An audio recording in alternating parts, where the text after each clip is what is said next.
What's up, ladies and gentlemen? Thank you so much for visiting the Faithless Father channel once again.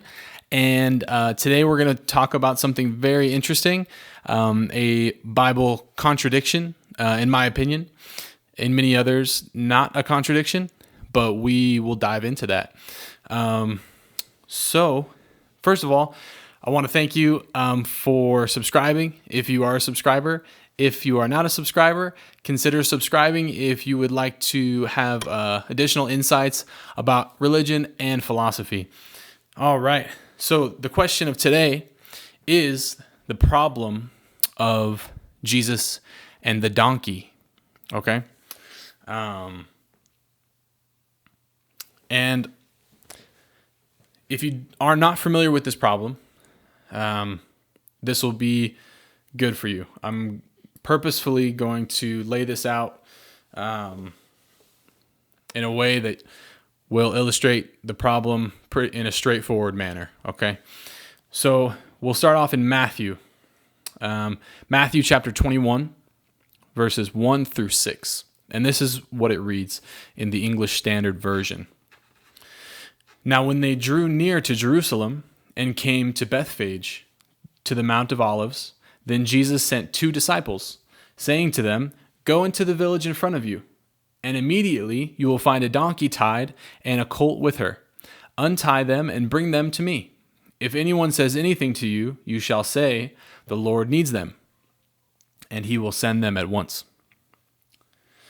This took place to fulfill what was spoken by the prophet, saying, quote, "Say to the daughter of Zion, Behold, your kingdom is coming to you, humble and mounted on a donkey, on a colt, the foal of a beast of burden." The disciples went and did as Jesus had directed them.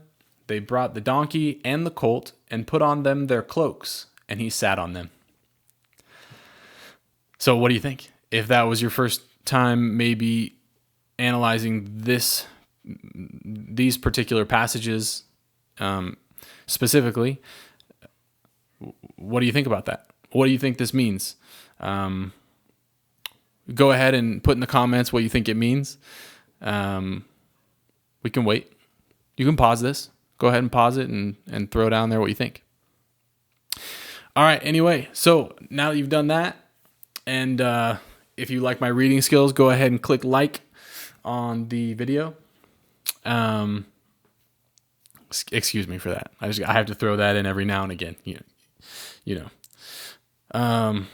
So I think to the average reader with average intellect and reading skills, you read this passage in Matthew and you think that Jesus had his disciples go retrieve 2 animals to bring them back, and Jesus sat on them, sat on the animals that they brought back.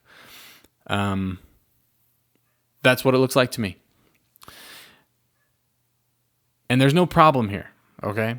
There's no problem in Matthew when you read this. The only problem arises when you continue to read the other accounts that we have in the New Testament of this supposed event. Now let's go to Mark, the Gospel of Mark. And this event is accounted for here as well. In Mark chapter 11, verses 1 through 7. Now when they drew near to Jerusalem, to Bethphage and Bethany, at the Mount of Olives, Jesus sent 2 of his disciples and said to them, "Go into the village in front of you, and immediately as you enter it, you will find a colt tied, on which no one has ever sat. Untie it and bring it to me. If anyone says to you, 'Why are you doing this?' say, 'The Lord has need of it, and will send it back here immediately.'" And they went away and found a colt tied at the door outside in the street, and they untied it. And some of those standing there said to them, "What are you doing untying the colt?" And they told them what Jesus had said, and they let them go. And they brought the colt to Jesus and threw their cloaks on it, and he sat on it. So here you probably see the problem. Whether you're a Christian and you're fighting it already because of the contradiction apparently here? That's another question. But your immediate your immediate thought is that in Mark, there's one animal. Jesus told them to get one animal. They're bringing one back. Jesus sat on one. And if you remember the account in Matthew, Jesus says bring two. They bring two back, and Jesus sat on two. So let's go to Luke. Luke chapter 19, verses 28 through 40.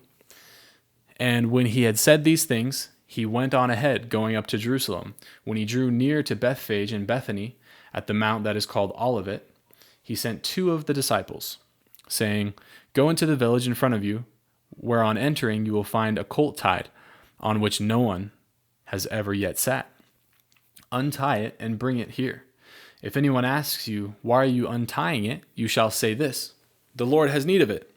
So those who were sent went away and found it just as he had told them. And as they were untying the colt, its owners said to them, Why are you untying the colt? And they said, The Lord has need of it. And they brought it back to Jesus, and throwing their cloaks on the colt, they set Jesus on it. And we will read the account in the fourth gospel, John. It's a little bit more quick here in John. It's a little shorter. John chapter 12, verses 12 through 15. The next day, the large crowd that had come to the feast heard that Jesus was coming to Jerusalem. So they took branches of palm trees and went out to meet him, crying out, Hosanna! Blessed is he who comes in the name of the Lord, even the King of Israel. And Jesus found a young donkey and sat on it, just as it is written, Fear not, daughter of Zion, behold, your king is coming, sitting on a donkey's colt. And that's the end of the account in John. So I'll break it down for you. In Matthew, there's two animals involved. In Mark, one animal. In Luke, one animal. In John, one animal. Thus, you see the problem, the donkey problem, as I'll call it. Which I think everyone recognizes there's a problem, and they go about analyzing it and solving the problem in different ways. Hopefully unbiased, but I have my reservations about that a little bit. So in my opinion, there's a contradiction here, as I said. And it's pretty clear what the contradiction is. And so I wanted to not only give my opinion here, but I also want to give the opposite view, or maybe an apology or a defense of this contradiction here. A Christian apologist would look at these verses and say a few things. Of the few responses I've heard, of the few apologies I've heard for this contradiction in particular, a few stood out to me as having more merit than others, and I'll go through the two that I thought were the most tenable or that had the most validity. The standard Christian rebuttal in all instances, really, of contradiction in the Bible or challenge of the Christian faith, but specifically with problems in the text that seem contradictory, the standard Christian rebuttal is essentially that it's not a contradiction, but there are four different accounts, four different perspectives at looking at one event. If indeed there are four accounts of that event. Some of the events that we read in the New Testament only have one or two accounts of the event, but some of the events in the New Testament have four different accounts, like this one. And so the standard Christian rebuttal would be, Jesus did have two animals brought to him. He requested two, and two were brought back to him, but that's only mentioned in Matthew, and in the other three Gospels, those details are not mentioned. Okay, So it's not a contradiction. Matthew just adds more detail for us to read about. And a lot of Christians stand by that. And you may as well if you are a Christian watching this. And we should discuss that because it seems reasonable. And I think in many cases it is reasonable. However, in this case, I do not think it is reasonable for the following reasons. So we have 4 accounts. To say that Matthew adds details that the other 3 Gospels don't have is to say that 75%, or in other words, 3 out of 4 of the Gospels, mention nothing about what Jesus said with regard to 2 animals. There's no remote mentioning of 2 animals. It's 1 animal in Mark, Luke, and John. Only 1 animal. Not a mention of Jesus saying that 2 animals should be brought back. No mention of the disciples bringing 2 back, and no mentioning of the disciples putting clothes on 2 animals. Not one iota of information about 2 animals in 75% of our accounts here. Only in 1 of the 4 accounts do we have any detail about 2 animals being retrieved.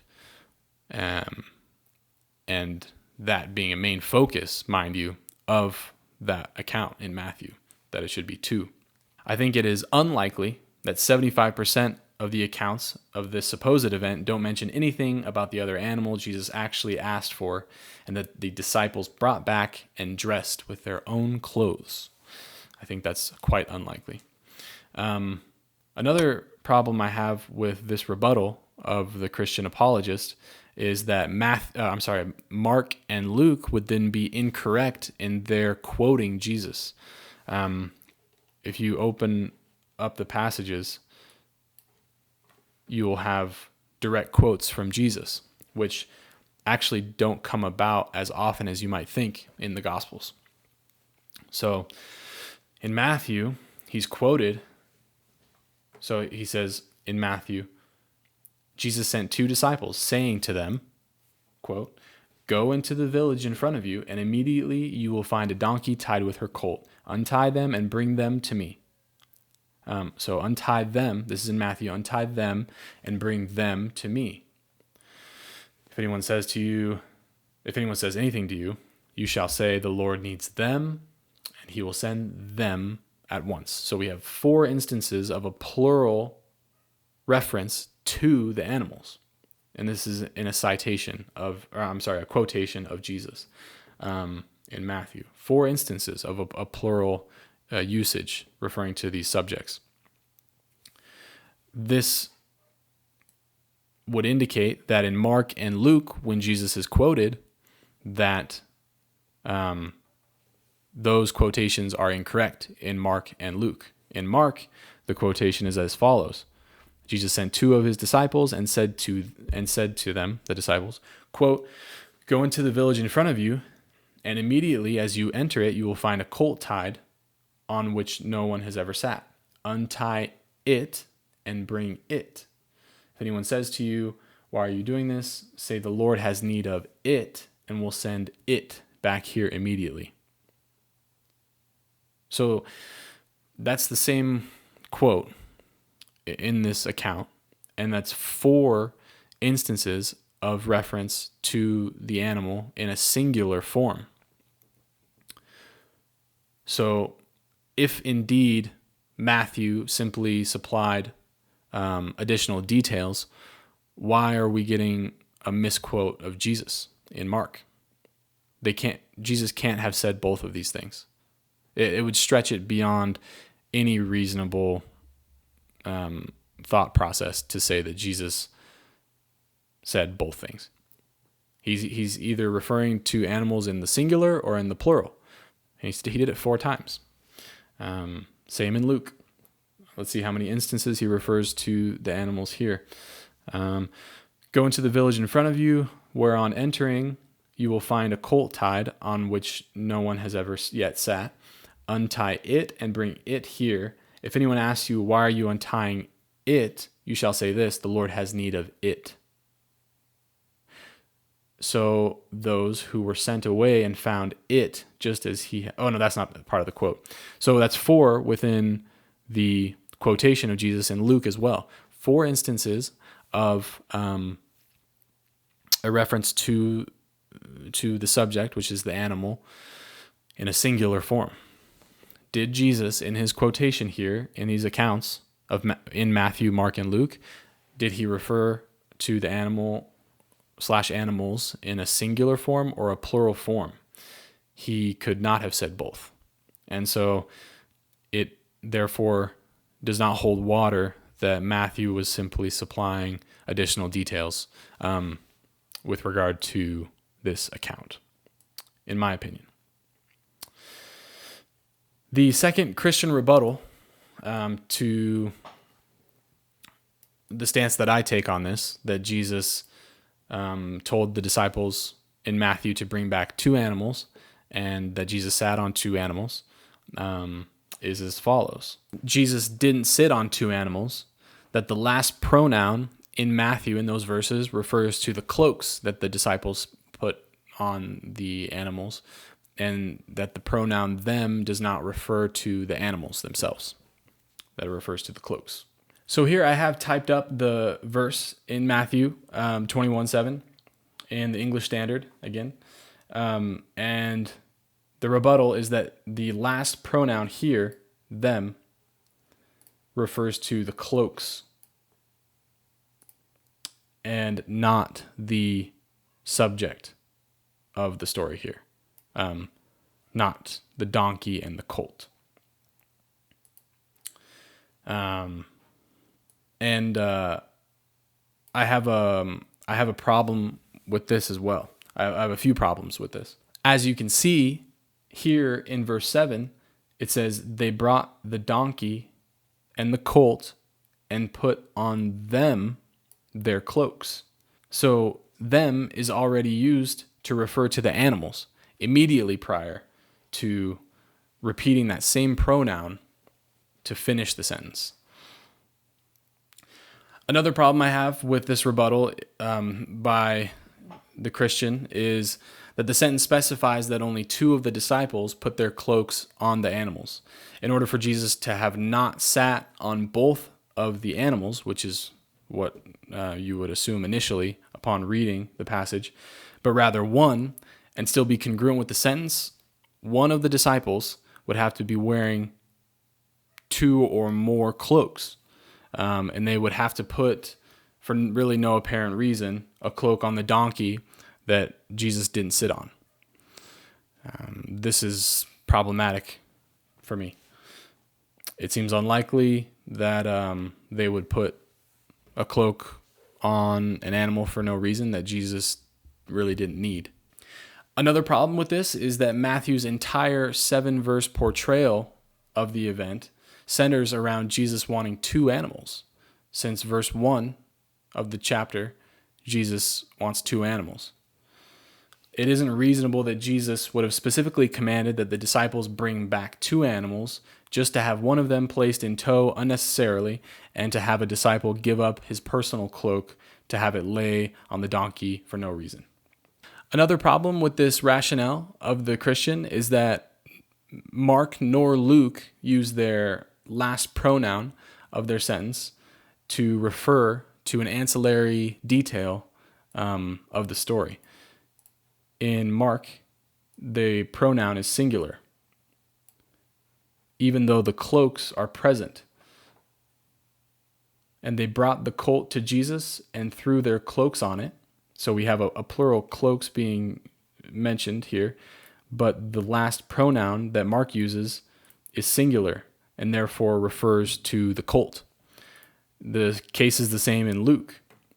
With his last pronoun here, he refers to the colt, even though cloaks are present.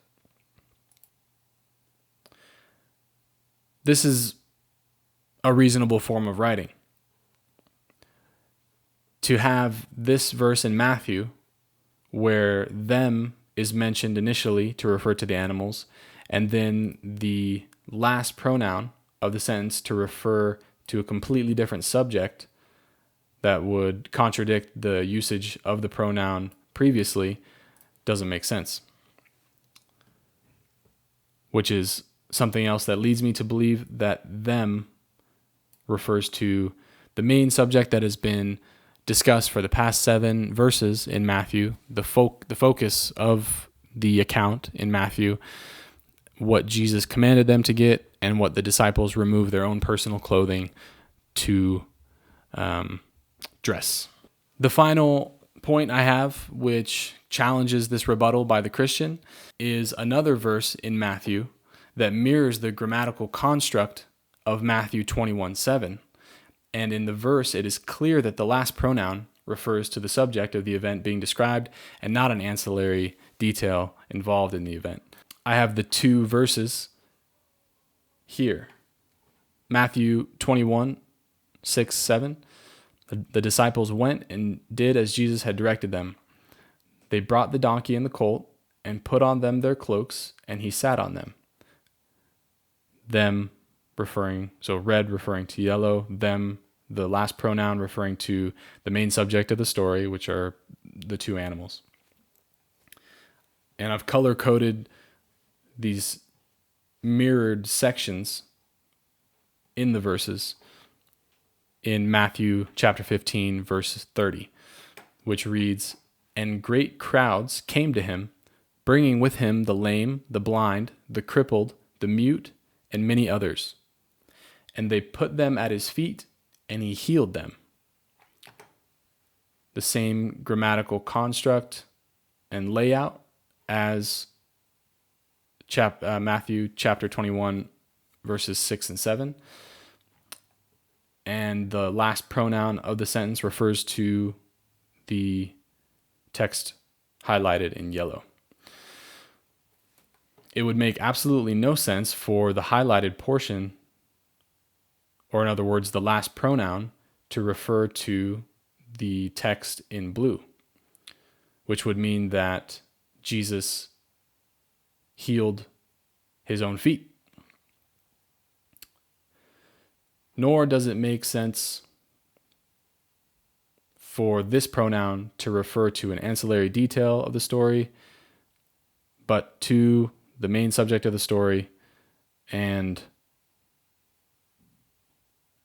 that which Jesus ordered his disciples to get, the donkey and the colt.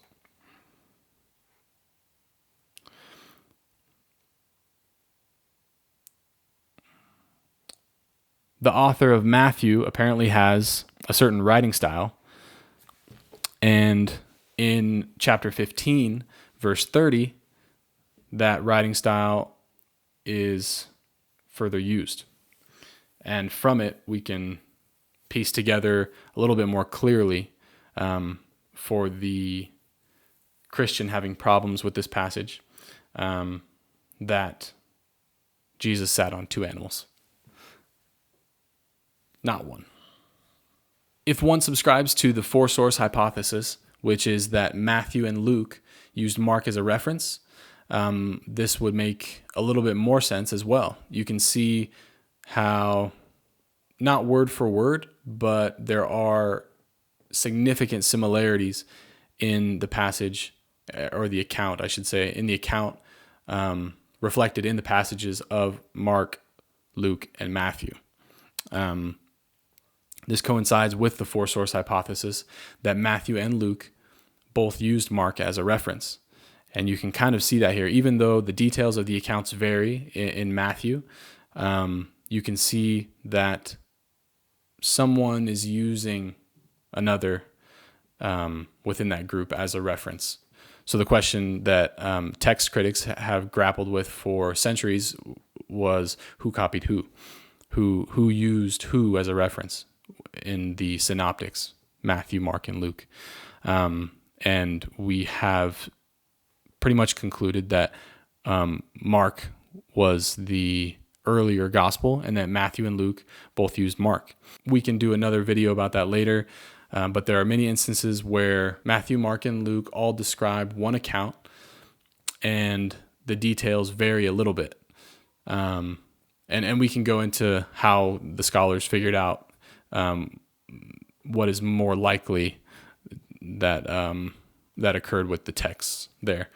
But I think that's going to wrap it up for today. I suppose you could assume that Matthew made up his details there.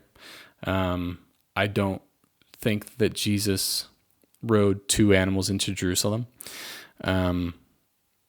So I think we can count that as our segment for something that Christians made up. So we'll probably just wrap it up here. If you like what you heard today, go ahead and subscribe and like the video. Share it with whomever you would like. And we will see you on the next one.